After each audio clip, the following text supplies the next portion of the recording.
सबसे पहला ज्योतिर्लिंग है सोमनाथ ज्योतिर्लिंग, जो कि गुजरात के सौराष्ट्र जिले में है।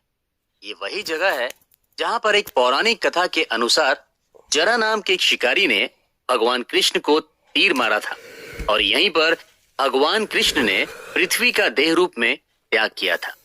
ये जगह प्रभास तीर्थ के नाम से भी जानी जाती है। इन सब के साथ इस जगह पर ज्योतिर्लिंग का होना इस जगह की खूबसूरती और हमारे श्रद्धा भाव को और बढ़ा देता है। अरब सागर के किनारे बसा ये ज्योतिर्लिंग सिर्फ भारत ही नहीं बल्कि पूरी दुनिया में फेमस है। विदेशों से भी सनातन धर्म पर विश्वास करने वाले लोग इस ज्योतिर्लिंग के दर्शन के लिए आते हैं।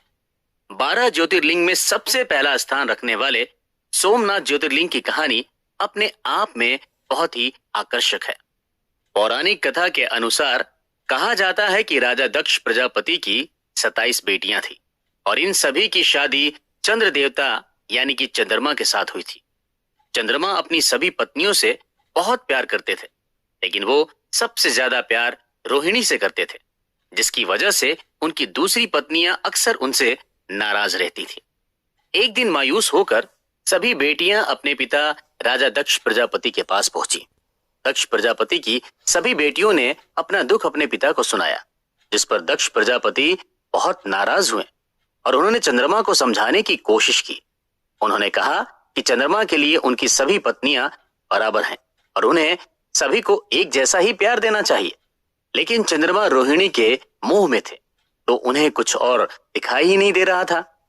जिसके बाद राजा दक्ष प्रजापति ने गुस्से में आकर चंद्रमा को श्राप दे दिया। दक्ष प्रजापति ने श्राप देते हुए कहा कि उन्हें क्षय रोग हो जाए, जिससे कि दिनों दिन उनकी खूबसूरती कम होती चली जाएगी। दक्ष प्रजापति का श्राप सच साबित हुआ और धीरे धीरे चंद्रमा की रोशनी और उनका आकार छोटा होने लगा, जिसकी वजह से धरती पर चारों तरफ हाहाकार मच गया। ऐसा लगने लगा था कि इस दुनिया से चंद्रमा की मौजूदगी खत्म हो जाएगी। चंद्रमा भी अपना हाल देखकर बहुत दुखी हुए। इस श्राप से मुक्त होने के लिए वो भगवान ब्रह्मा के पास पहुंचे। तब भगवान ब्रह्मा ने कहा कि उन्हें भगवान मृत्युंजय यानी कि महादेव की आराधना और भक्ति करनी चाहिए।